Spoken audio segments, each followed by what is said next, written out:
descarbonización este taller está en el contexto del programa de descarbonización que lleva adelante Chile Sustentable, y también es parte de los aportes técnicos que hemos generado como ONG para la coalición Chao Carbón, que como ustedes saben es una coalición de ONG y organizaciones ciudadanas, dos municipios que hoy día están empeñados por empujar el proceso de descarbonización con el objeto de acelerar el cierre de las termoeléctricas a carbón antes de la fecha oficial que ha propuesto o que ha acordado el gobierno con las 4 generadoras dueñas de estas carboneras, que es el plazo del año 2040.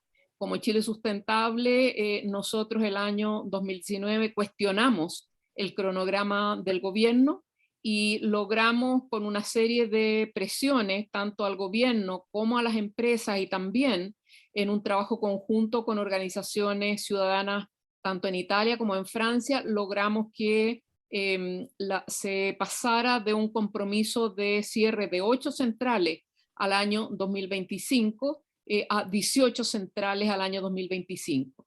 Pero todavía nos queda 10 centrales que no tienen fecha de cierre, y nosotros creemos que estas centrales deben cerrar antes del año 2030 y no seguir condenando a las comunidades, principalmente Puchuncaví Quintero y también Huasco, a sufrir durante 20 años más la situación de contaminación que los ha afectado en las últimas décadas.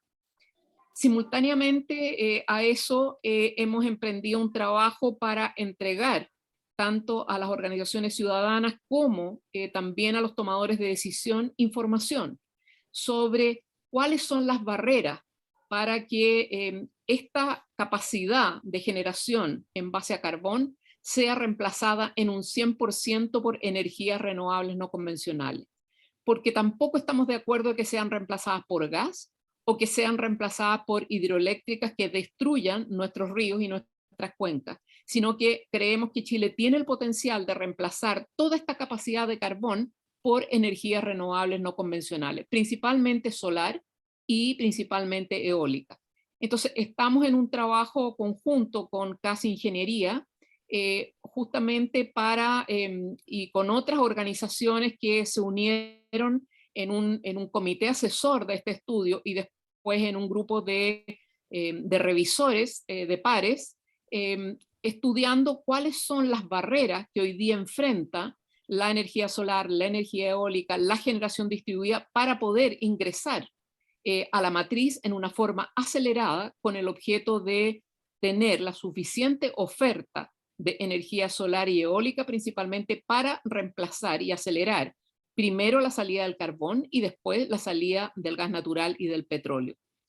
Es por esto que este estudio fue lanzado hace unos 2 meses atrás, pero teníamos pendiente con las organizaciones un taller con el objeto de poder tener a Casa Ingeniería y que nos explique en términos mucho más sencillos y poder tener digamos, los hallazgos del estudio y poder tener también una conversación y un espacio de preguntas y respuestas sobre los hallazgos de este estudio. Entonces, quiero presentarles a Javiera Lecourt, que coordina el programa de descarbonización de Chile Sustentable. Javiera va a estar a cargo de moderar este taller y al mismo tiempo recibir las preguntas de ustedes también. Y quiero también aprovechar de presentar al ingeniero Aldo Arriagada de Casa Ingeniería. Casa Ingeniería es una firma con la cual hemos trabajado ya varios años, una firma súper prestigiada del mercado eléctrico, que cada vez más han estado apoyando el programa de descarbonización e incluso han hecho talleres especiales para funcionarios públicos y han asistido con nosotros a algunas comisiones del Congreso. Entonces quiero dejar con ustedes a Aldo Arriagada con el objeto de que pueda hacer la presentación sobre los hallazgos, sobre barreras para el ingreso masivo de las renovables a la matriz eléctrica en Chile y cuáles serían las propuestas regulatorias para remover estas barreras y poder acelerar el ingreso de energías limpias a la matriz. Muchas gracias y Aldo, te damos la palabra.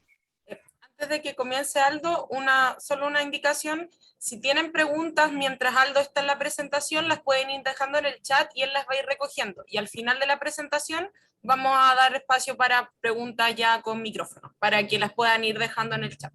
Eso, dale Aldo. Ok, muchas gracias.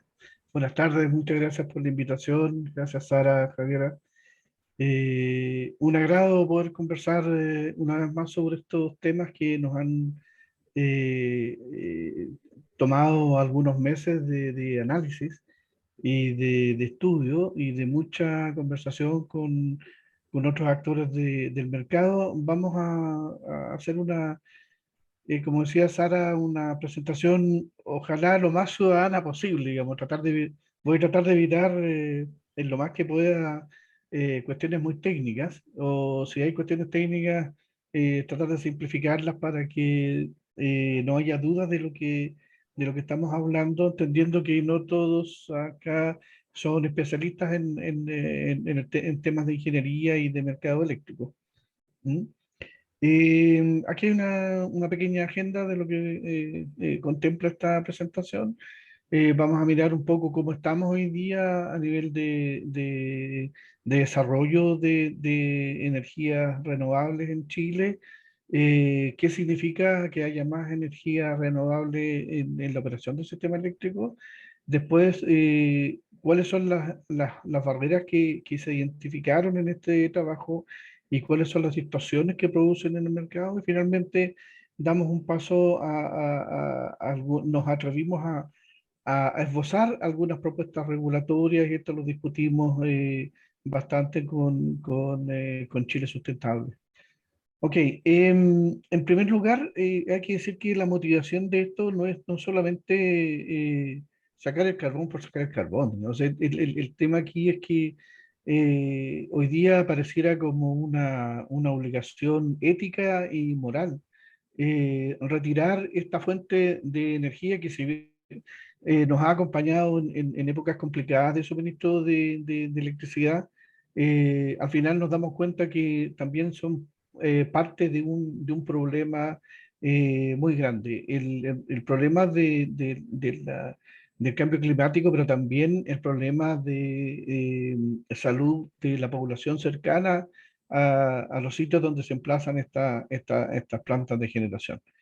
Eh, Hoy día para nadie es un misterio el tema, y aunque muchas organizaciones o personeros se han dedicado a negar el cambio climático, es una realidad que nosotros vivimos día a día, ¿ya? Hoy día estaba leyendo un titular por ahí en el diario que hablaba de 13 años de sequía. Creo que la historia de Chile, algunos años atrás leí que hubo un periodo, no sé, hace muchos, muchos años atrás, de 14 años de sequía. Yo creo que esta vez vamos a romper ese récord y probablemente ya no volvamos a ver años hidrológicamente normales como teníamos antes. Aquí en Santiago o en el sur existía el dicho abril lluvias mil, que yo recuerde hace ya harto rato que no tenemos lluvias en abril, y son parte de ese otoño, es parte de verano o un invierno o un inicio de invierno muy, muy, muy débil.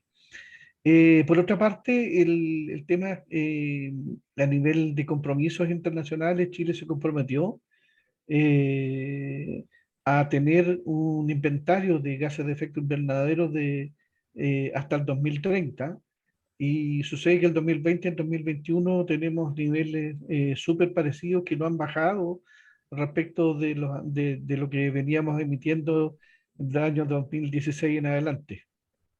¿Y por qué el año 2016? Porque lo nombro porque en esa época se completó la matriz de generación a carbón. Recuerden que veníamos de una FER ahí con el gas argentino, después se construyeron muchas carboneras de hecho la última unidad carbonera en entrar en servicio fue el año 2018. Eh, Eh, Cuando se habla del sector energético, engloba varias cosas más que solamente el sector de generación, pero el sector generación claramente es uno de los de los mayores responsables de las emisiones, tanto de material, de contaminantes locales como de contaminantes globales. ¿Ya? Si les damos una mirada a qué es lo que tenemos hoy día en Chile, estos números que están aquí en el gráfico de la izquierda corresponden a un compilado de enero a julio de este año, en el cual mostraba que la generación que proviene de fuentes renovables no convencionales alcanzaba el 23,4%. Es decir, en términos gruesos podríamos decir que en el año, haciendo la proyección para el resto del año, como un cuarto de la energía que se consume desde Arica hasta Chiloé, eso es el sistema eléctrico nacional, proviene de fuentes renovables, pero en este caso de fuentes renovables no convencionales, y todavía tenemos del orden de un 20 y algo por ciento de renovables convencionales, no tanto la energía hidroeléctrica. Si uno mira como números de demanda máxima horaria en lo que iba hasta julio, y creo que no ha sido sobrepasado este valor, tenemos del orden de 11.227 megawatts medidos en algún mes del verano, ¿ya? Eso es lo que tenemos como demanda máxima, y tenemos casi 28.500 megawatts instalados en los distintos tipos de tecnología que componen el sistema eléctrico. Y si uno quiere mirar cómo se comporta un día tipo, un día ahí en el gráfico a la derecha, tenemos un día tipo donde las barritas son las horas del día, y los distintos colores significan distintas tecnologías, ¿ya? La amarillita que está en el centro es la energía solar. Obviamente, mientras haya sol, tenemos energía solar. La verdecita que está encima es energía eólica, el viento sopla casi todo el día, si bien es bastante más irregular que el sol, porque el sol tiene una curva muy parecida un día con otro, y tiene un régimen estacional, verano, invierno, los máximos que se alcanzan son distintos. Sobre sol y viento tenemos algunas otras cosas como biomasa, por ejemplo, biogás, y luego la generación hidro. Es decir, aquí uno puede mirar que hay una base de energía renovable que suministra la demanda de electricidad de el 98% de la demanda de Chile, porque hay algunos pequeños sistemas aislados en el sur, y también los sistemas de las islas que forman parte de nuestro país. Después tenemos una gran proporción de generación con carbón, que no es menor. Lo que se ve en celeste es el color institucional del gas, que hemos discutido ese con Sara, que ese color como que no le corresponde, digamos. Y finalmente el diésel, que hemos tenido durante el año necesidad de usar petróleo diésel, cuando esto en realidad debería ser solamente para emergencias. Entonces eso da una conformación, la forma de la curva de demanda diaria, ¿ya? Eh, si uno mira esta misma curva los años antes al 2010, eh, la línea o las barritas amarillas no existían, y las barritas verdes estaban recién empezando a aparecer, ¿ya? Y hoy día, después de 10 años, tenemos una presencia importante de generación renovable no convencional, y menos relevante en algunas otras tecnologías, por ejemplo, en geotermia o biomasa o biogás, también es muy pequeña proporcionalmente, ¿ya? Eh, ok. Bueno, ese es el panorama a este año, digamos, y mirando hacia el futuro, el programa de planificación energética a largo plazo que lleva a cabo el Ministerio de Energía estableció algunos rangos para algunos escenarios, mínimo, promedio, máximo, de crecimiento de demanda energética como energía, no solo electricidad, porque la electricidad la tenemos en el gráfico al lado derecho, y podemos ver que en los escenarios altos el crecimiento energético es del orden del 60%, sin embargo, en el escenario alto el consumo de electricidad crece un 200%, es decir, crece mucho más la demanda, porcentualmente, la demanda de electricidad que lo que hace la energía. Eso significa que hay formas de energía que se traspasan a la demanda de electricidad. Es decir, calefacción, por ejemplo, con el uso de los vehículos eléctricos, vamos a tener un traslado de la demanda desde combustibles fósiles, petróleo y gasolina a electricidad. O sea, en tanto nosotros usemos vehículos eléctricos, lo que estamos haciendo es desplazar el energético base desde combustible fósil 100% a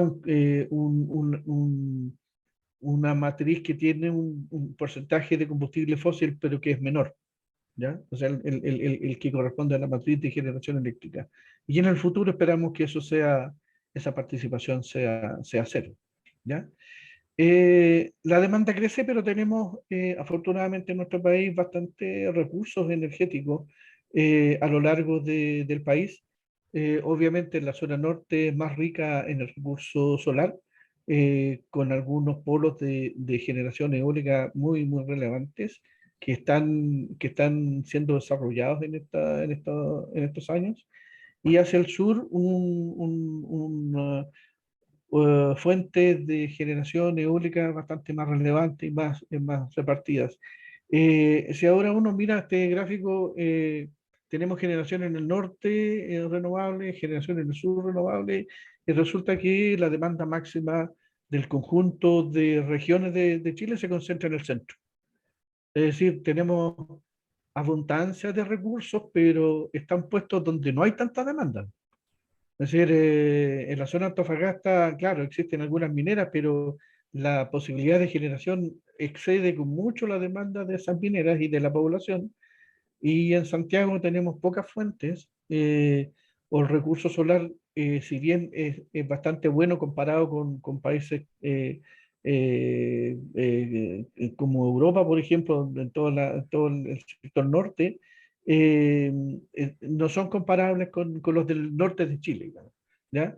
Entonces, ahí hay el mayor sumidero de demanda, o sea, el mayor consumo de demanda está entre la región metropolitana, la quinta y la sexta. Ahí tenemos del orden de 70-75% de demanda de todo el país se concentra en estas regiones. Y por lo tanto, eso significa que esas fuentes de energía tienen la necesidad de disponer de sistemas de transmisión para poder llevar esa generación que se produce ahí a los lugares de consumo.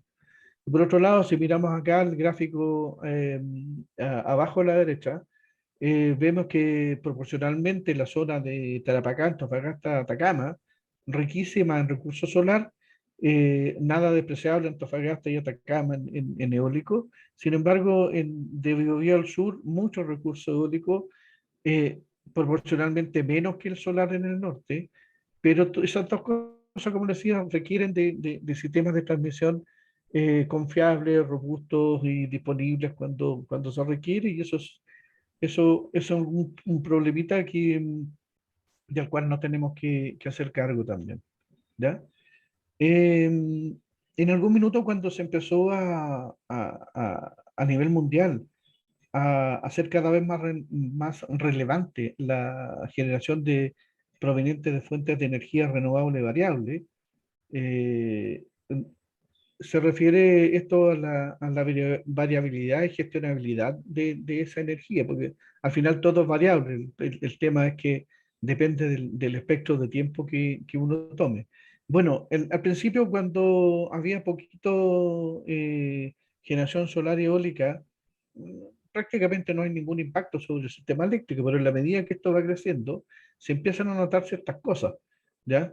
Eh, por ejemplo, si volvemos a este gráfico de aquí, en las barritas amarillas, yo les decía, el 2010 no existían. O bien había una cosa que era como 2000 megas en un sistema de 10.000. Entonces, 2 en 10.000, ¿no? Que, una proporción muy pequeña. Pero hoy día vemos que esa generación solar es súper relevante. Hoy día esa generación solar en estos meses está sobre 4.500 megas, vale decir, es bastante más alta que estaría llegando como a la barra celeste más o menos, ¿ya? Eso les demuestra que en el día tenemos mucho aporte solar, pero que no está disponible en la tarde y en la noche, y eso hay que complementarlo, ¿ya? Y eso entonces quiere decir que el patrón de operación del sistema eléctrico está dominado, empieza a ser dominado por esta energía renovable variable, porque la tenemos en una parte del día, no la tenemos disponible todo el día, ¿ya? Eh, con todos los proyectos que se están desarrollando hoy día en Chile, en un par de años más probablemente alcancemos periodos en que la mayoría de la generación, el 90% más, sea energía que proviene de fuentes renovables variables. Y eso impone algunos desafíos a la operación de los sistemas eléctricos. Y si todavía nos vamos a mayores niveles de penetración de energía renovable variable, nos vamos a encontrar que a veces hay déficit o que hay excedentes muy grandes en periodos estacionales de meses o incluso de años.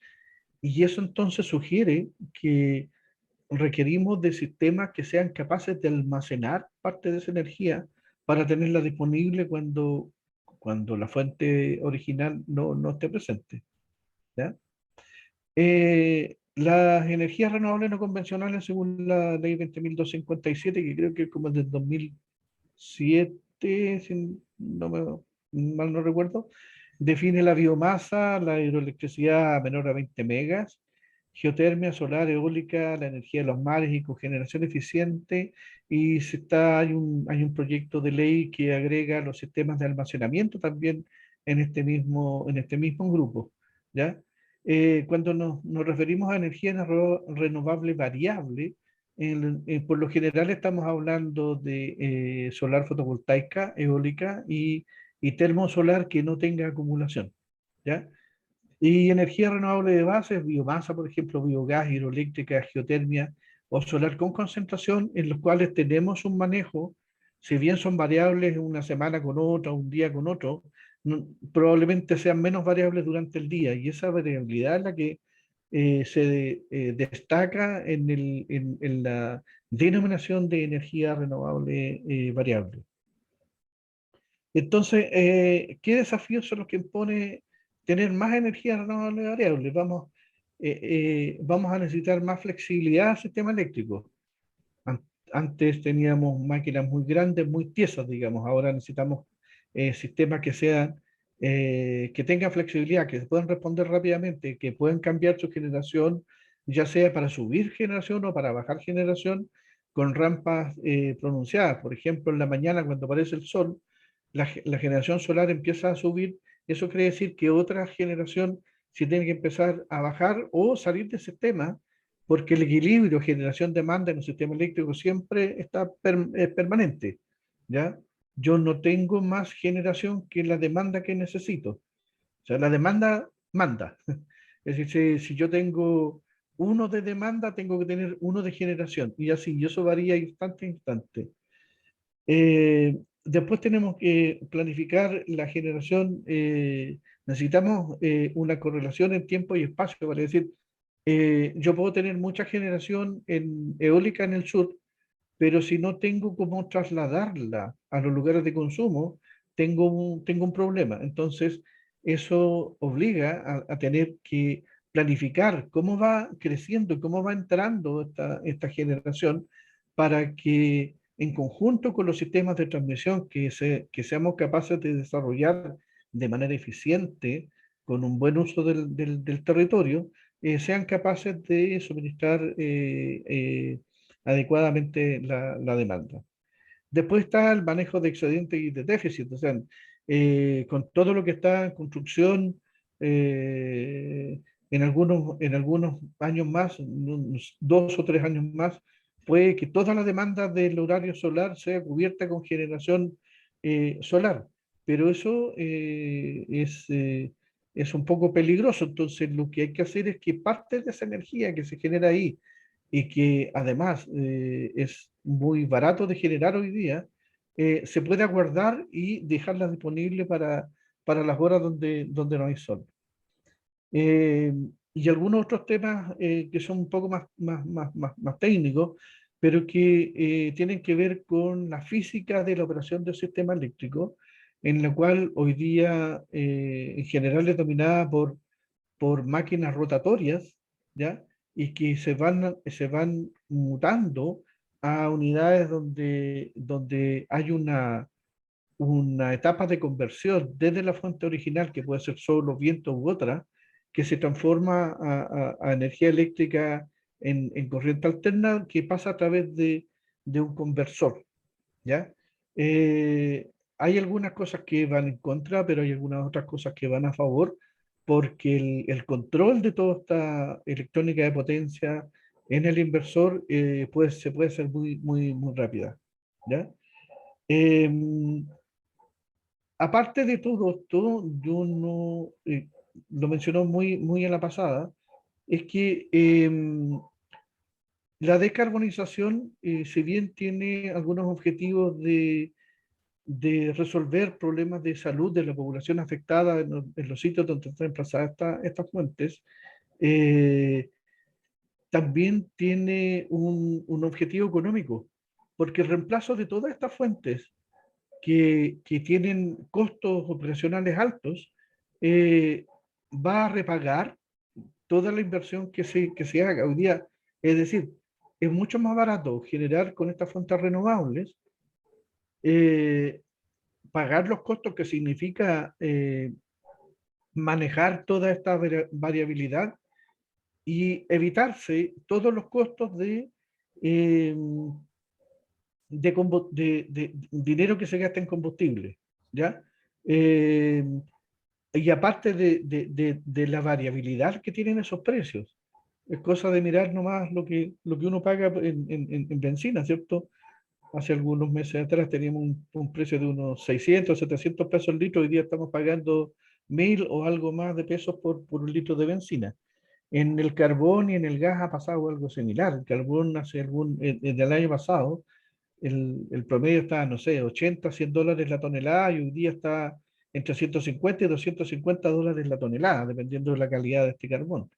El gas natural, ¿para qué decir? El gas natural spot, vale decir, aquel que no tiene contrato, se ha llegado a alcanzar desde en torno a 10, 15 dólares un millón de BTU que costaba hace algún tiempo atrás. En Asia se han comprado barcos por el orden de 30 dólares y más el millón de BTU, es decir, el doble de precio en un espacio de tiempo que no es tan largo. O sea, son variaciones que finalmente afectan la economía y el bolsillo de los grandes usuarios, ¿ya? Entonces, no es solamente, alguien decía por ahí que esto, cambiar a energías renovables, era una onda media hippie. No se trata de ser hippie para que la energía renovable se justifique. Se justifica incluso desde el punto de vista económico, ¿ya? Es mucho más barato cambiar a un sistema renovable que seguir manteniendo toda esta generación con combustibles fósiles, con los beneficios que significa no tener emisiones de ningún tipo, ¿ya?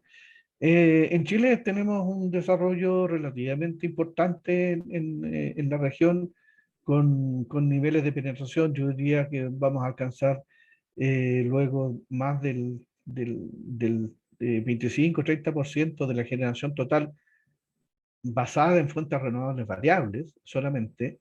Lo que se muestra aquí, por ejemplo, generación eólica, fotovoltaica, que es muy conocida, pequeñas hidros, geotermia, y acá abajo la planta de concentración solar que existe en el norte, cerca de María Elena, ¿ya? Y por otro lado, los sistemas de almacenamiento que también están desarrollando con mucha fuerza. Tenemos un sistema de aire criogénico, es decir, el aire se toma, se enfría, se licúa y se guarda hasta que sea necesario y se vuelve a pasar por un generador y se produce electricidad. Se toma electricidad desde la red, se licúa el aire y se vuelve a entregar electricidad a la red, ¿ya? En momentos donde no haya sol, por ejemplo. Los sistemas de baterías muy ampliamente difundidos, y ahora todo el desarrollo de hidrógeno, que no está, yo diría que el desarrollo del hidrógeno no está orientado fundamentalmente al sistema eléctrico, sino que es un vector energético. Si la molécula de hidrógeno se puede transformar y transportar de otra forma, por ejemplo, amoníaco o alguna otra forma, y transportar y exportar a otros lugares del mundo. Eh, También se puede generar electricidad, pero el proceso, la rentabilidad global de ese proceso no es tan buena todavía, ¿ya? Así estamos hoy en día, y qué es lo que nosotros vemos como barreras que impiden que más y más renovables entren al mercado y al sistema eléctrico. Nosotros identificamos estos puntos que están aquí, donde identificamos la falta de competencia, por ejemplo, y una tendencia a la concentración del mercado. Es decir, seguimos viendo los tres, cuatro actores principales dominando gran parte del mercado. Si bien han entrado algunos actores más pequeños a disputar algunos contratos, todavía los índices de concentración son muy altos para el mercado eléctrico en Chile. Tenemos algunos temas como el estado de reserva estratégico, que creo que es un tema muy técnico, pero que lo podemos ver en un par de minutos. Eh, un impuesto verde que no tiene ningún efecto en la operación del sistema eléctrico. Hasta el día de hoy, para el sistema eléctrico, lo único que ha hecho es pagar un impuesto al Estado, y no hay nada más. Ese impuesto no es casi simbólico: $5 la tonelada de CO2, por ejemplo, y valores bastante menores por el material particulado, por los NOx y SO2. eh, y más encima solo lo recibe el Estado, y no van para nada a beneficiar a las poblaciones que se tragan todos esos contaminantes. Después tenemos el tema de la planificación de la generación-transmisión, que todavía se sigue mirando desde una perspectiva muy tradicional, y no nos estamos adelantando y un poco haciendo apuestas a qué es lo que nos puede deparar el futuro. Incluso una discusión tan sencilla como qué es mejor, si tener grandes centros de generación solar en el norte y transmisión, en lugar de tener generación solar cerca de Santiago o mucho más en nuestras casas, que si bien es un poco menos eficiente, me saca de encima la necesidad de la transmisión, ¿ya? Después tenemos las distorsiones que introduce el mercado del gas. Ya había una pelea muy grande por, por el manejo de los contratos de suministro de gas. Después tenemos la operación de máquinas con mínimos técnicos, que las máquinas térmicas que no pueden bajar sobre cierto nivel y que no pueden estar entrando y saliendo, pero que al quedarse le quitan espacio a que haya más generación renovable. También eso es una barrera. Servicios complementarios, que son todos aquellos servicios que se requieren aparte del suministro de energía. Es en el fondo la calidad de la energía en cuanto a la disponibilidad de la onda limpiecita de voltaje, y algunas otras características que se pueden dar también con fuentes renovables, pero donde no existe todavía una regulación clara. Y finalmente, un tema que nosotros lo hemos Vale. relevado. Te mando un correo para vale, ya dio. ¿Pueden ¿Sí? mutear sus micrófonos, por favor? Muchas gracias.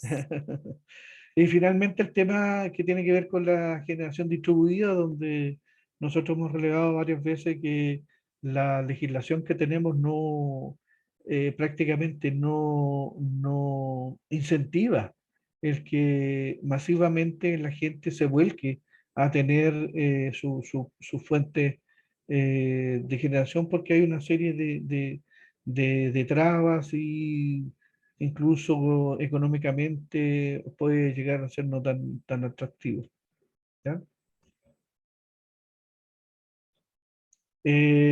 Ok, Vamos rapidito a mirar cuáles son las propuestas regulatorias que nosotros estuvimos discutiendo para resolver estos problemas.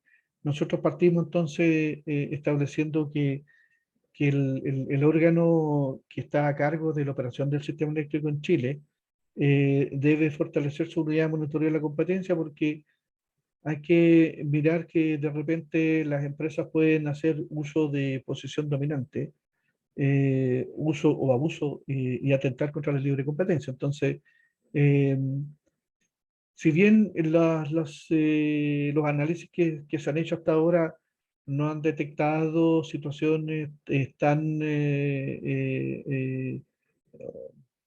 graves, por decirlo así, siempre existen algunas pequeñas situaciones y algunas otras, y aparte que cualquier situación que se detecta tiene que pasar por la aprobación del Consejo Directivo del coordinador, y eso ya es una traba que nosotros vemos que debiera desaparecer. Es decir, cualquier atisbo de atentar contra la libre competencia debería ser denunciado y el órgano competente hacer las investigaciones que sean necesarias.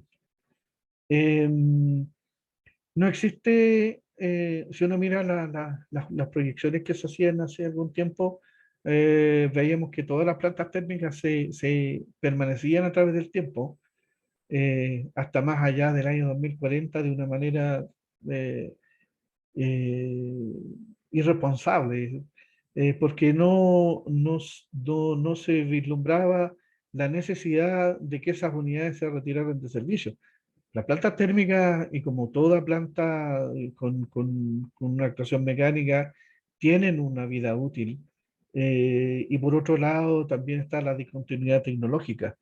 Eh, la legislación hasta aquí no ha sido eh, muy dura, en el sentido de que, bueno, ahora hay la aplicación de los permisos ambientales es de fines de los 90, creo, ¿no?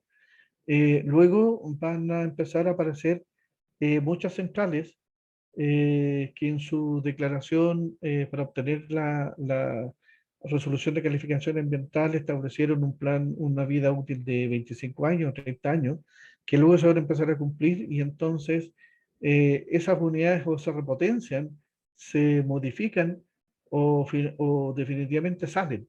Y eso no está claramente establecido dentro de la planificación del sistema eléctrico, y eso al final es un desincentivo a que haya más renovables, porque si tenemos claro de qué manera se van retirando estas plantas térmicas, incluso algunas podrían ser hidros también o de alguna otra tecnología, vamos a tener un espacio para que sea cubierto por nueva generación renovable, con todo lo que se requiere para que la operación del sistema eléctrico sea eficiente y de un costo socialmente óptimo.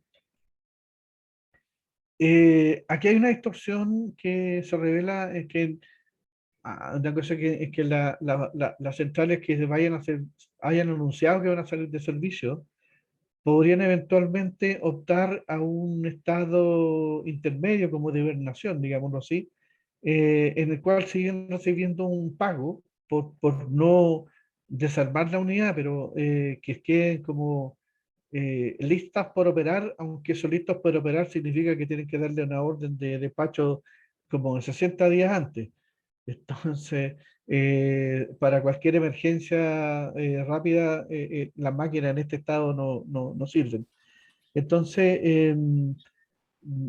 eso queda como al arbitrio de la empresa dueña de estas plantas. Y nosotros lo que decimos es que, ok, el órgano que debiera decidir si es necesario que una planta permanezca en este estado de reserva estratégica, si se necesita o no, de acuerdo a los escenarios que se vislumbran para el futuro, es este coordinador eléctrico nacional, ¿ya? El operador del sistema, y no ser una potestad de las propias empresas. Entonces, aparte de eso, que solamente deberán recibir una remuneración suficiente para que el mantenimiento de esta planta no signifique un mayor costo para la empresa dueña, sino que le permita mantenerla operativa, en lo que significa, no sé, es como cuando uno tiene un auto, ¿cierto? Tiene que moverlo una vez a la semana para que no se le eche a perder la batería, ese tipo de cosas. Bueno, esto trasladado al mundo de una planta térmica, ¿ya? Eh, esto es una alternativa que recién apareció el año pasado. Esto no existía, esto es una concesión del Ministerio de Energía a los plantas térmicas, básicamente. No creo yo que una planta de hidro o una planta renovable vaya a hacer uso de esta alternativa, aunque no está prohibido. ¿Ya? Una de las cosas más relevantes de lo que hay que mirar y que claramente tiene un efecto sobre todo el sistema eléctrico es la aplicación del impuesto verde. ¿Ya? Como decíamos, $5 la tonelada de CO2 y valores menores para el material particulado, NOx y SO2, eh, son casi un saludo a la bandera, ¿ya? La mayoría de las organizaciones coinciden en que para que esto tenga un efecto real sobre la operación del sistema eléctrico, este impuesto debería crecer de manera que, por lo menos en Chile, haga un desplazamiento entre la generación a gas y la generación a carbón, porque la generación a gas, si bien no es el óptimo, al menos tiene la mitad de producción de CO2 y en algunos casos como material particulado y NOx y SO2 es bastante menos, ¿ya? Es decir, comparativamente, una generación con gas es menos nociva que una generación con carbón, ¿ya? Eh, y aparte de eso, que este impuesto debería ser parte de lo que define el costo global, porque aquí en Chile lo que se hace es que se ranquean las unidades de más barata hasta más cara, y en algún minuto cuando uno llena la demanda, cuando hace un programa, la demanda prevista, hasta esa unidad se despacha y el resto, que es más caro, no se despacha. Por ejemplo, en términos normales, el petróleo diésel, que es el combustible más caro, no debería ser despachado, salvo en casos de emergencia.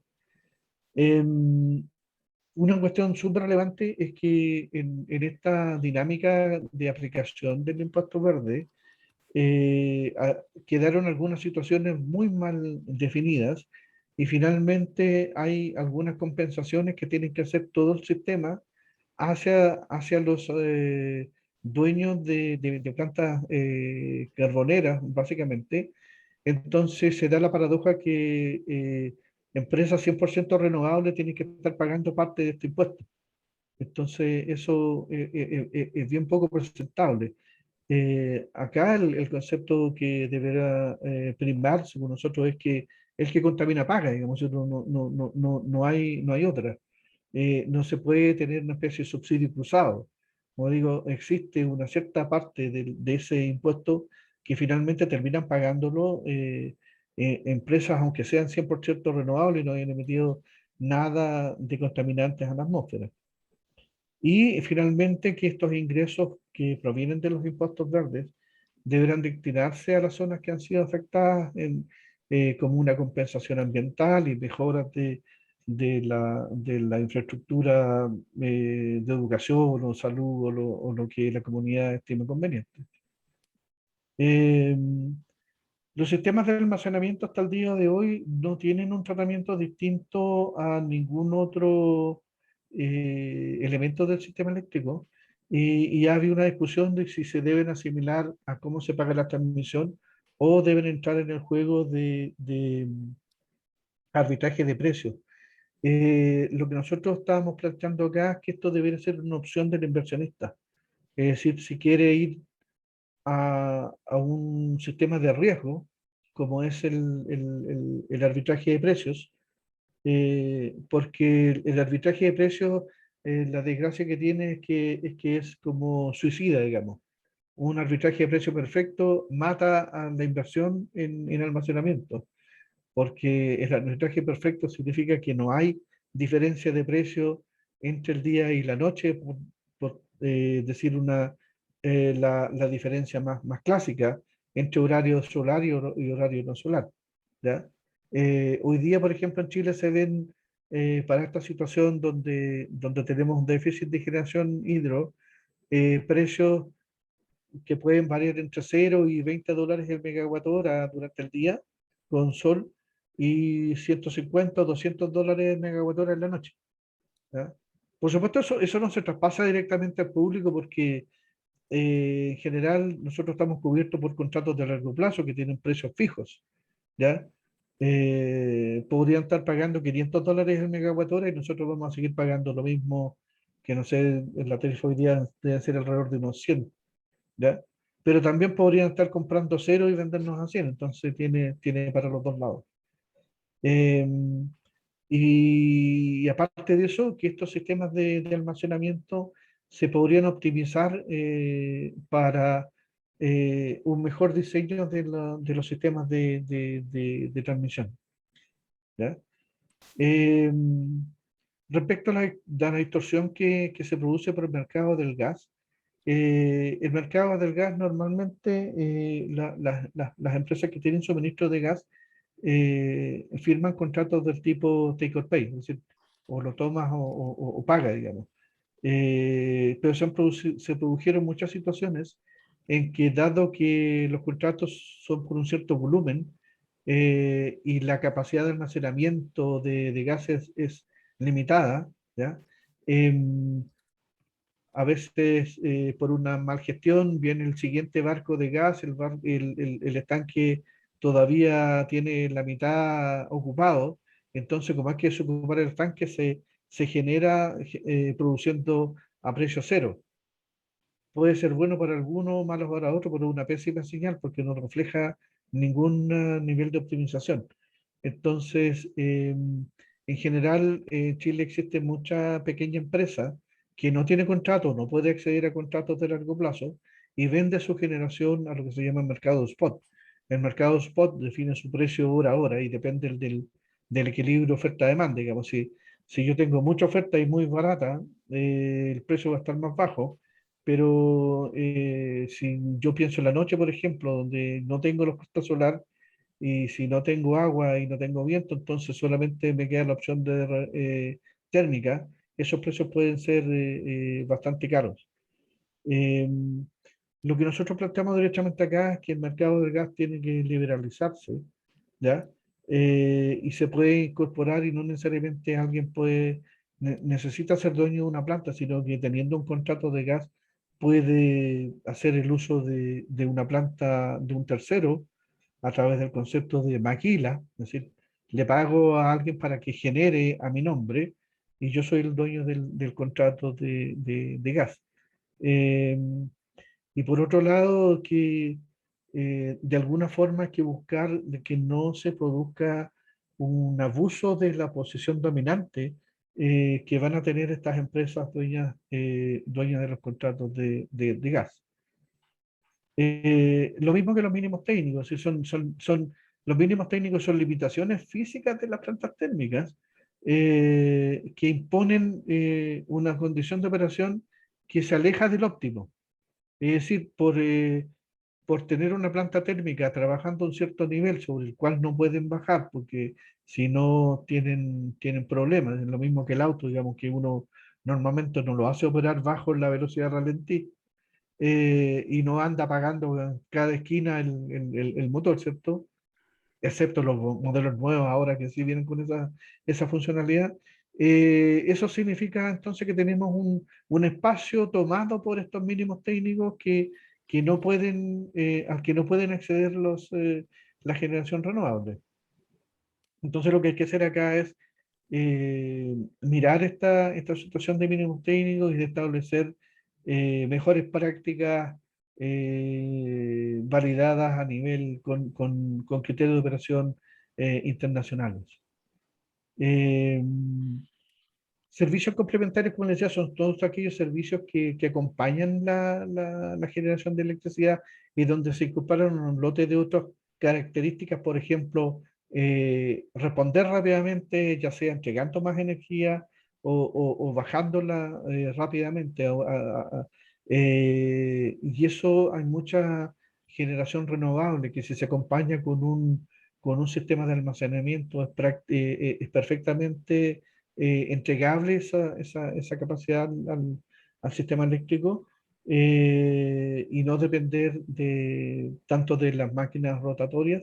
Esto es algo que no está todavía bien desarrollado en el marco de la regulación del sistema eléctrico. Y por otro lado, hay una serie de cosas que se tienen que empezar a exigir a todas las plantas que se van incorporando al sistema. ¿Ya? Por ejemplo, la capacidad de regular frecuencia o que la participación de la electromovilidad en el almacenamiento. Si uno junta, vamos a suponer en algunos años más, millones de vehículos con su batería conectada a la red, significa que tenemos ahí un potencial de almacenamiento que puede ser usado en cualquier momento como una alternativa de entregar o de hacer un balance entre los eventuales desequilibrios generación-demanda. De hecho, hoy día está incorporado en un proyecto de ley que está en el Congreso, donde se incorporan los vehículos se agregan, digamos, a la oferta de net billing. Es decir, el net billing va a incorporar también los vehículos eléctricos. O sea, básicamente la batería que tienen para mover el auto. ¿Ya?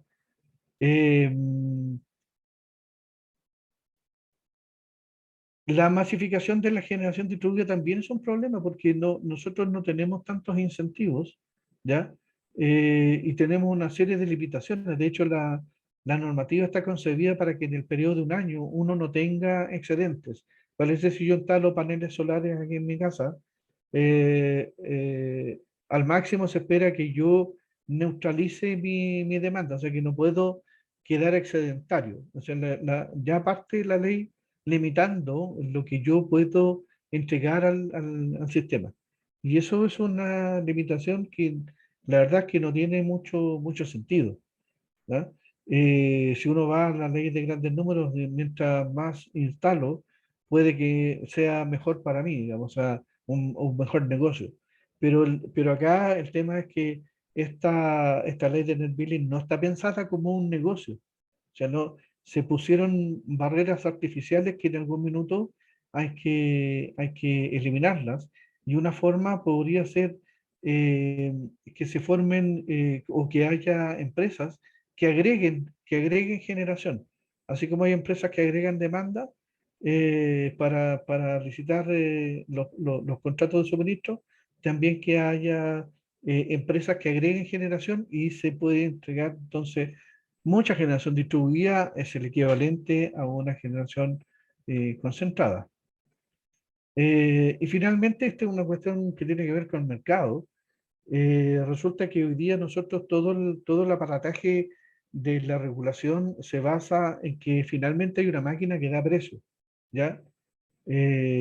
Bueno, tenemos precio cero de una central de pasada de agua, pero tenemos precio que da una central que se opera con diésel o se opera con gas natural o con carbón o con algún otro combustible que tiene precio. Sin embargo, si en el futuro nosotros pensamos que estas plantas van a ir desapareciendo, nos vamos a quedar sin elementos que nos den un precio. Entonces, si miramos la teoría económica, teniendo alto costo de inversión, nulo costo de operación, no nos queda otra que ir a costos medios, ¿ya? Una alternativa que hay que explorar y que mucha gente está ya empezando a mirar con más detalle es migrar a un mercado de ofertas. Vale decir, yo digo a qué precio estoy dispuesto a generar alguna hora de mañana o de la semana pasada, o como simplemente este mercado. Finalmente, para terminar esta exposición, lo que uno debiera tomar como más relevante de todo lo que he estado hablando, casi, no sé, como 40 minutos más, eh, es que en términos de las medidas más urgentes que debemos analizar, está la aplicación de un impuesto verde que realmente incorpore las externalidades que tiene la generación térmica, impulsar una generación renovable distribuida y el autoconsumo de verdad, y una regulación para tarificación de los sistemas de acumulación, porque los sistemas de acumulación tienen necesariamente que acompañar una mayor penetración de fuentes renovables variables. Eso es así aquí y en cualquier parte del mundo. Eh, por otro lado, tenemos que lograr que esto sea seguro y socialmente óptimo y migrar, ojalá en algún tiempo más, a un mercado de ofertas. Espero no haberlo aburrido mucho. Javiera, no sé si hay consultas ya que hayan llegado o hay micrófono abierto. Muchas gracias, Aldo, por la presentación. Mira, si llegó una pregunta que es de Héctor Derpich, que dice, ¿cómo impacta el retiro de las unidades en la seguridad e independencia energética? Él llegó un poquito más tarde, entonces quizás podríamos responderle eso que tú lo hablaste al principio. A ver, en la medida que retiramos centrales térmicas, hay que reemplazarlas por tecnologías que den servicios similares, digamos, ¿ya? Aquí el papel fundamental lo va a jugar la acumulación, ¿ya? Pero aparte de eso también hay un montón de otras tecnologías que se pueden utilizar. Hay un gran potencial de geotermia que no ha sido explotado por una mala regulación. Aquí solamente hay una cuestión de precio que ha prevalecido en el mercado. Hay sistemas de acumulación que finalmente terminan acoplando un generador exactamente como un generador térmico, por lo tanto eso también es una solución que eh, eh, equivale a mantener estas centrales térmicas, y así un lote de otras tecnologías que son posibles de utilizar teniendo una oferta renovable muy amplia, aprovechando esa oferta de precios bajos de generación y dando el servicio de respaldo y seguridad que el sistema eléctrico requiere. Muchas gracias, Aldo. Mira, tenemos la mano levantada de Iván y luego Miguel Espinosa. Así que Iván Saavedra, puedes abrir tu micrófono y hacer la pregunta. Gracias. Hola Aldo, ¿cómo estás? Hola, hola. Aquí una pregunta capciosa, ¿no? Más que nada para retomar el asunto este del net billing y del net metering. Sí. Y que hay algún aspecto ahí que a lo mejor no quedó cubierto en el análisis y que está relacionado con la regresividad que significan las tarifas volumétricas de las infraestructuras. ¿A qué me refiero? Que el VAT está pagado en muchas componentes de las BT1 como energía, ¿sí? Sí. Entonces, cuando tú promocionas el aumento del net billing, lo que haces es reducir el consumo, pero la infraestructura queda igual ahí. El tema es que quienes quedan pagando la infraestructura son aquellos que no tienen acceso a poder tener esas inversiones que le permiten esa reducción de consumo. Y eso es finalmente regresivo, ¿cierto? Entonces, ahí te lo comento, y una de las soluciones necesarias para poder profundizar esto, de la incorporación de energía renovable domiciliaria, es cambiar esa estructura, ¿cierto? De tal forma de que no se vuelva regresiva esa política pública. Sí, Sí. Porque finalmente no son menores las inversiones relacionadas con, No, por con, supuesto. Y- con la fotovoltaica, y tenemos que el 80% de las familias del país tienen ingresos menores a 1,5 millones de pesos al mes, ¿no? Y el 50% menor a 750.000 pesos al mes. Así que hay para complementar el análisis y que des tu opinión al respecto. Gracias. Tú tienes razón, Iván, tienes razón. En la medida que haya más generación o autogeneración, ya sea a nivel domiciliario o a nivel comercial, industrial, hay menos gente que se queda pagando las redes, digamos, porque están cobradas de manera volumétrica. Entonces, lo que hay que pensar es financiar esas redes de manera que sean un pago de la red justa y necesaria para mantener la seguridad del sistema de alguna otra forma, ¿ya?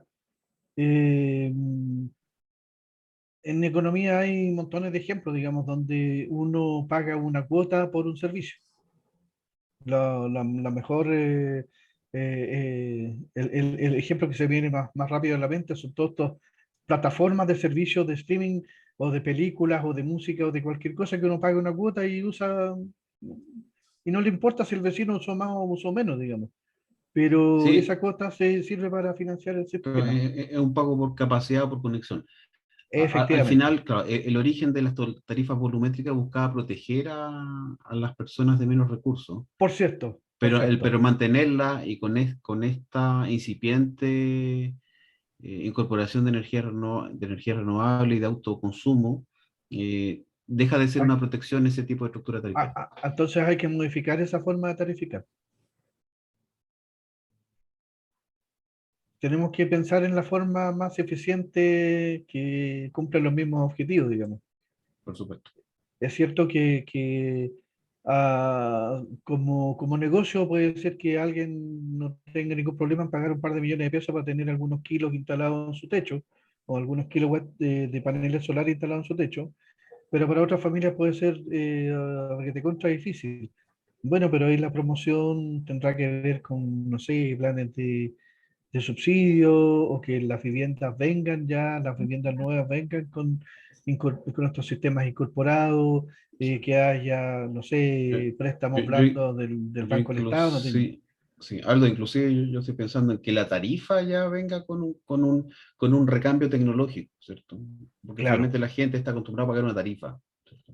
así es. Y en realidad, a no ser que tenga una vocación muy verde, les da lo mismo lo que está detrás de esa tarifa. Sí, claro. Pero ahí hay harto que conversar y avanzar. Gracias, Aldo. Ok. Muchas gracias, Iván, por tu pregunta. Miguel Espinosa, puedes... Dale nomás. Sí, gracias. Buenas tardes. Hola, Aldo. Hola, hola. Desgraciadamente no llegué a la hora. Quería llegar, no pude llegar a la hora justa porque el tema es súper relevante.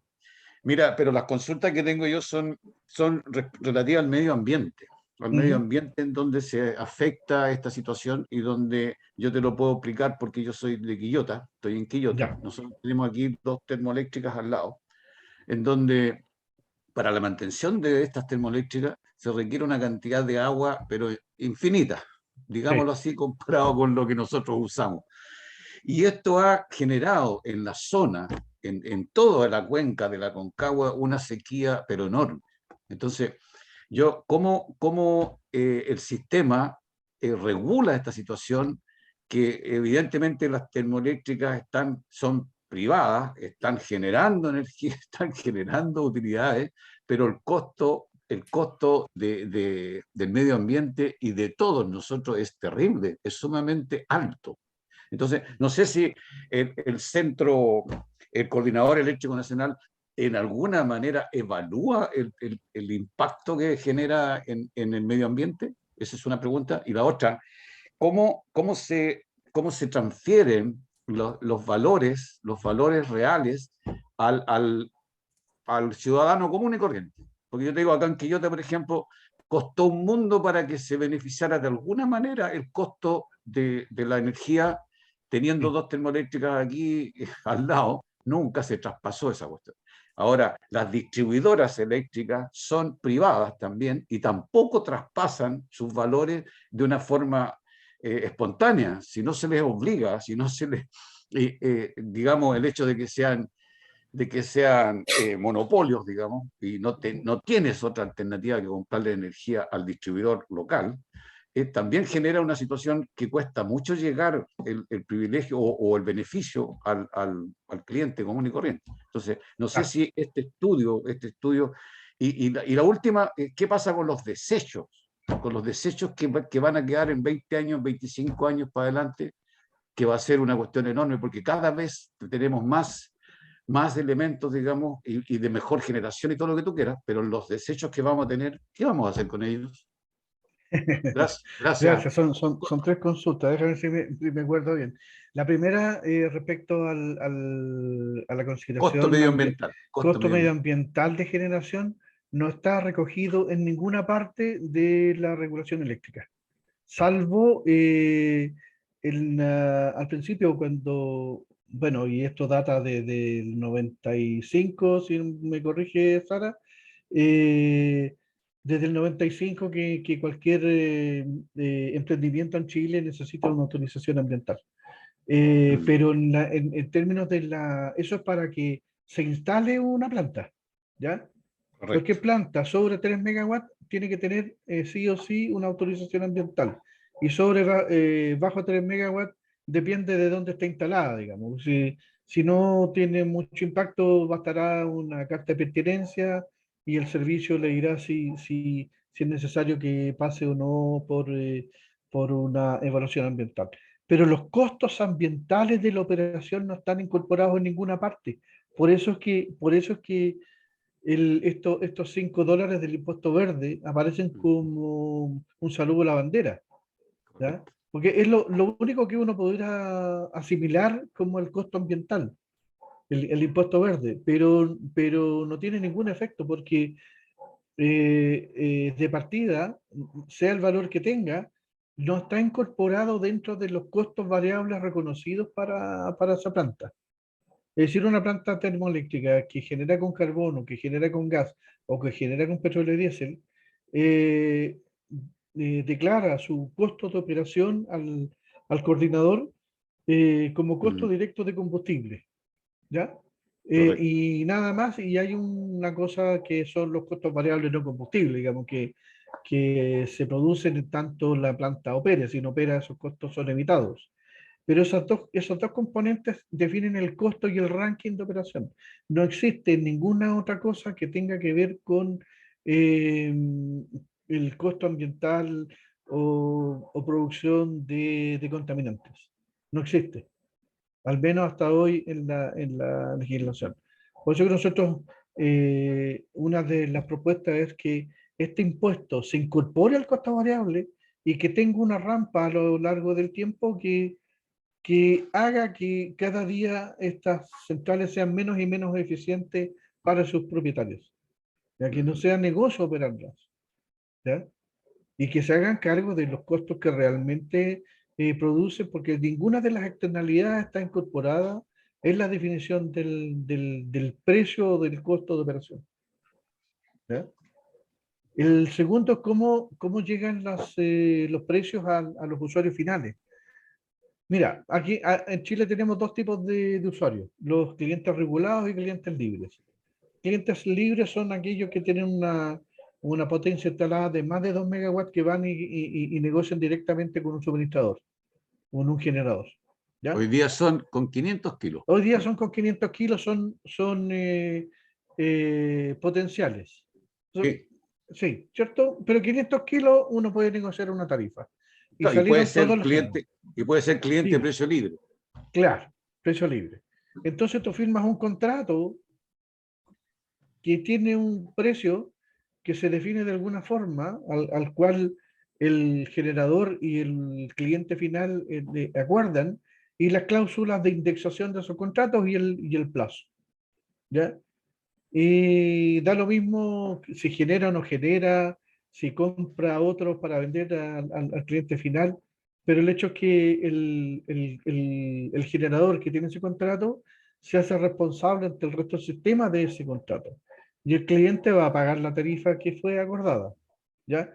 Y en el caso de los clientes regulados, el Estado asume que ellos se tienen que hacer cargo de la negociación y entonces desde el año 2010 en adelante se establecieron licitaciones de suministro de largo plazo, donde las empresas distribuidoras dicen cuál es su volumen de energía que debe ser satisfecho para los clientes regulados y su proyección a través del tiempo, y los generadores compiten por suministrar esa demanda, ¿ya? Eso, entre todos los contratos, se determina lo que se llama el precio de nudo de largo plazo. Ujú. Y ese precio de nudo de largo plazo, que es un precio promediado entre todos los contratos, ¿ya? Eso finalmente se traspasa al cliente como componente de energía. Sobre esa componente de energía tú tienes un costo de transmisión y sobre esos tienes un costo de distribución. Y ese es el costo que pagamos los usuarios finales. En diversas tarifas hay opciones tarifarias en las que te pueden medir la potencia, pero básicamente ese es el tema. Tienes contratos entre las empresas distribuidoras y los suministradores a 10 años, 15 años, 20 años plazo, con condiciones e indexadores que están definidos, y la operación del sistema no afecta a esos contratos. Es decir, podemos tener un costo marginal muy alto o muy bajo, pero eso no se traspasa directamente al cliente final, solo vale el contrato que fue firmado, Así es. ¿ya? Había otra consulta que no me acuerdo en este minuto. Mira, no fue sobre los desechos, Los desechos. A ver, que tiene que aquí ver un yo poco creo que con la primera pregunta, pero sí, bueno, me hace mucho ruido eso, lo que iba a pasar después. ojo con lo siguiente, que en términos de desechos puede haber varios tipos de desechos. O sea, los desechos de la operación de las carboneras normalmente se toman y se llevan a un sitio autorizado para el depósito de cenizas.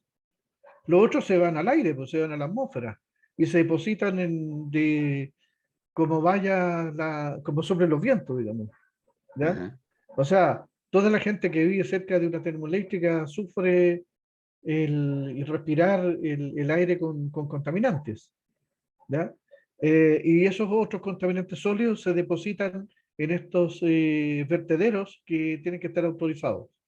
Ahora, si tú te refieres también a los desechos que vamos a tener de las plantas que tenemos hoy día, yo aquí le pediría ayuda a Sara porque parece que hay algunas iniciativas, no sé si la ley ¿cómo se llama esta ley que tiene que ver con los desechos de los envoltorios y todas esas cosas?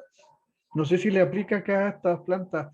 Aparte, lo que sí existe es que en la resolución de calificación ambiental, tú tienes que especificar claramente qué es lo que vas a hacer una vez que desarmes la planta, ¿ya? Yo me Sí, imagino que aquí hay declaraciones del tipo, bueno, lo que sea recuperable se va a recuperar, los cables se sacarán y se venderán al kilo de cobre, los dispositivos electrónicos probablemente no sirven para nada, así que eso es basura electrónica. En el caso de los paneles solares, no tengo idea si hay alguna ley que ya haya establecido qué vamos a hacer con todos esos paneles solares, o cuando haya que desarmar una torre eólica. Yo creo que lo que va a pasar ahí es que se va a tratar de extender la vida de esa central y que se modernice la nacel con las aspas, digamos. Pero no veo desarmando una central eólica. sí. Sara, si me puedes ayudar ahí. Mira, la verdad es que nosotros hicimos una revisión, al menos en el caso de las centrales a carbón, de las 28 centrales a carbón. Todas las antiguas no tienen estudio de impacto ambiental. Por ejemplo, Ventanas 1, Ventanas 2, Guacolda 1, Guacolda 2, Bocamina 1 en Coronel. Esas no tienen estudio de impacto ambiental, por lo tanto no tienen planes de cierre. Después, las que son del año 97, 98, que es cuando es cuando finalmente se pudo sacar el reglamento de la ley ambiental para obligar a las empresas a entrar al sistema de evaluación de impacto ambiental, dice que llegada la etapa de cierre se verá un plan de cierre, pero tampoco tienen un plan de cierre. Y solamente las últimas, yo diría, a partir del año 2012, cuando ya tenemos un Ministerio de Medio Ambiente y se perfeccionó el sistema de evaluación de impacto ambiental, es que se les pidió un plan de cierre más detallado, tanto de lo que van a hacer con los depósitos de ceniza que preguntaba Miguel, que son en el fondo es como un tranque de relaves, pero de cenizas de una carbonera y que tienen contaminante, como del desarme de la infraestructura de la central misma.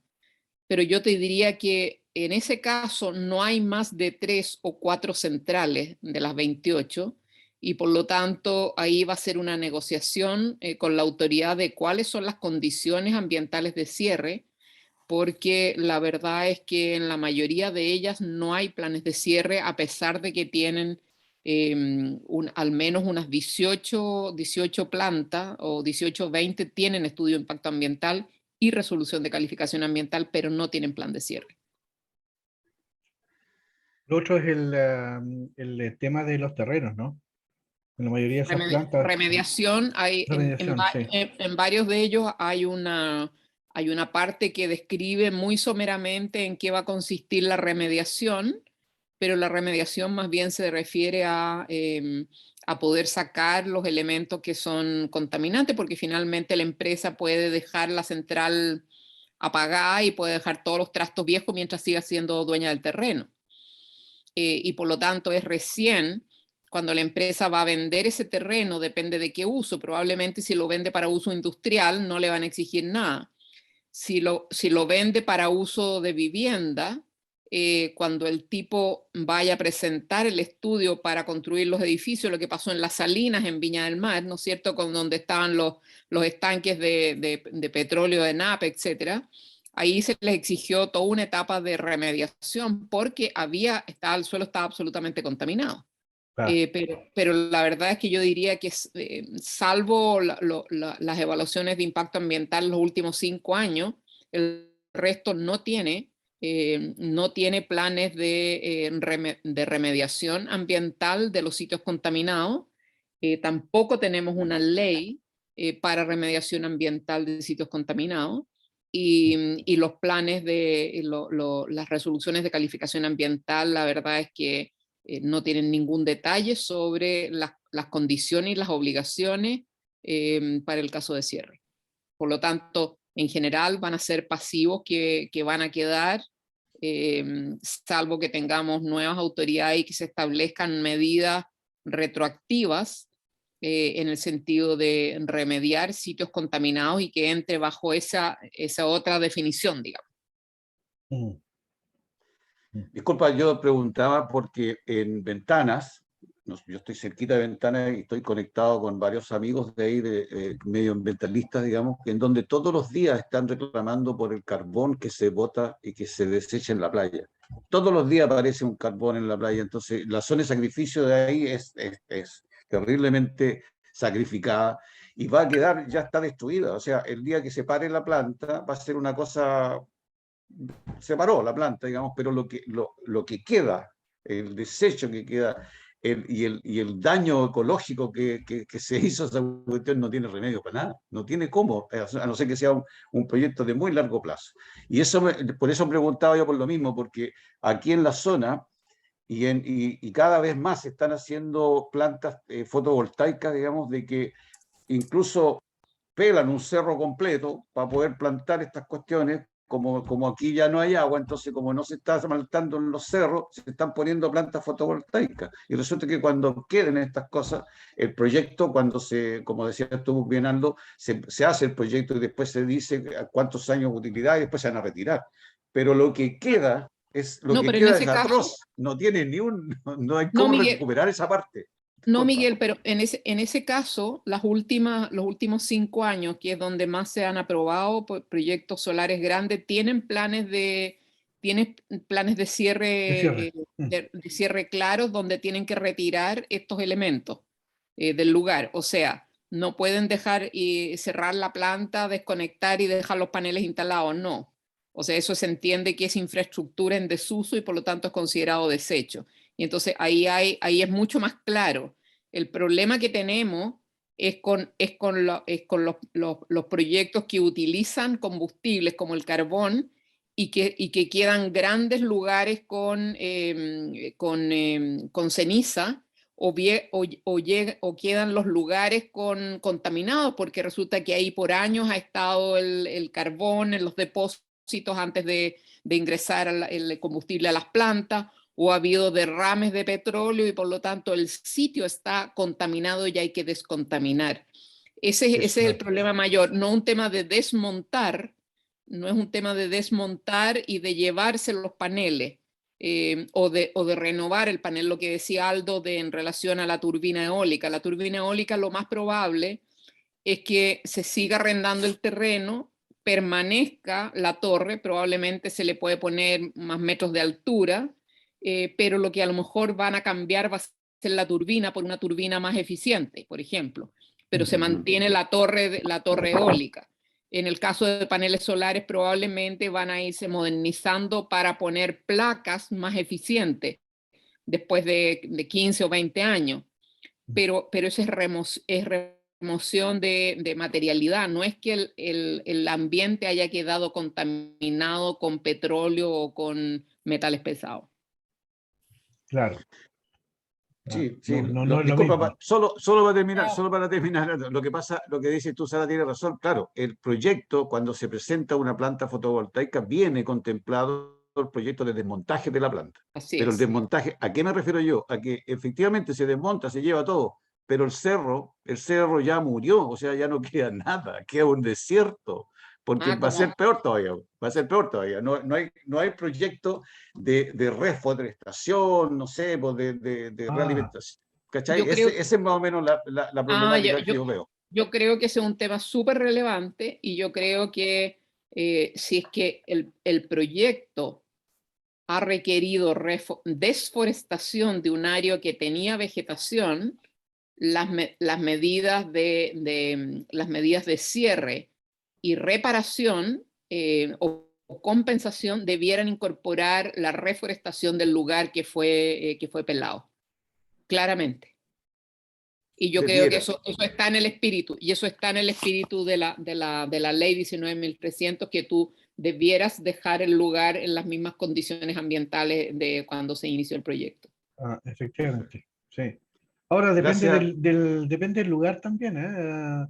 Yo he estado visitando algunas plantas solares y en muchas de ellas el tema es al revés, digamos, o sea, hay que estar sacando las plantas que crecen ahí porque si no, después si crecen mucho, le afectan el movimiento que hacen los paneles. Entonces, ahí tienen que mantener los arbustos a un nivel bajo, digamos, o el pasto, ¿no?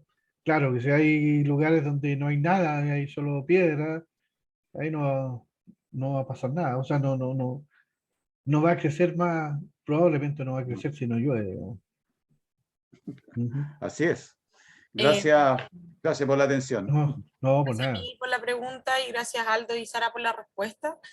Hay una última pregunta en el chat que dice, de Juan Carlos Aravena, dice, ¿cuáles medidas se identifican para impulsar la generación distribuida?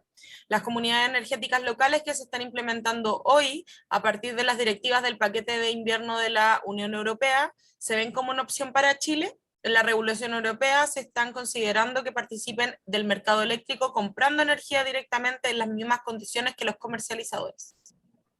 Bueno, eso nosotros lo que agregamos hacia el final de la presentación, en que la generación distribuida pudiera...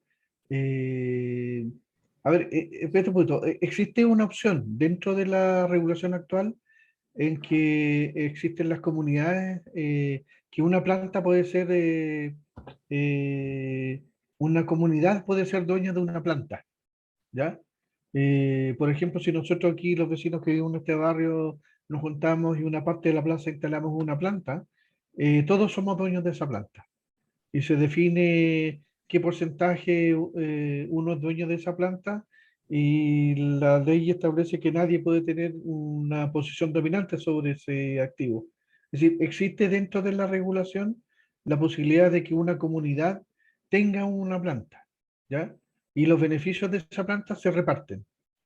Eh, pero claro, nosotros lo que proponíamos es que aparte de esa opción, también exista la posibilidad de que haya empresas que lo harían de manera más eficiente, porque sería su trabajo gestionar estas plantas, tanto para la compra como para la venta, ¿ya? Es decir, tener a alguien, una empresa que tenga muchas de estas plantas, puede transformarse en una generadora de un nivel suficiente como para optar a contratos de suministro con distribuidoras, por ejemplo, ¿ya? Y en ese caso, para la regulación chilena tendríamos un contrato de suministro y no un precio como es el precio que se paga hoy día por la energía, que es la componente de energía que pagan las distribuidoras a los suministradores. Muchas gracias, Aldo. Para ir terminando, ¿alguien tiene alguna pregunta más, alguna consulta? De todas maneras, nosotros vamos a subir esta grabación y por el chat les estoy mandando el link donde está nuestro informe, ya que todo este trabajo que expuso Aldo en este momento es parte de un trabajo que viene hace varios meses y fue lanzado hace más o menos 2 meses, y es un informe donde se articulan todas las barreras de las energías renovables, está todo el detalle y las posibles soluciones que tenemos, que les dimos también en ese análisis. La idea de estos talleres es bajar esta información, hacerla llegar a más gente y que ustedes también puedan tomar ahora este producto y puedan difundirlo en sus comunidades, en sus trabajos, y podamos ser cada vez más personas quienes manejan esta información para ir avanzando en derribar estas barreras que tenemos para el ingreso masivo de las energías renovables. Así que si no hay ninguna pregunta o consulta más, voy a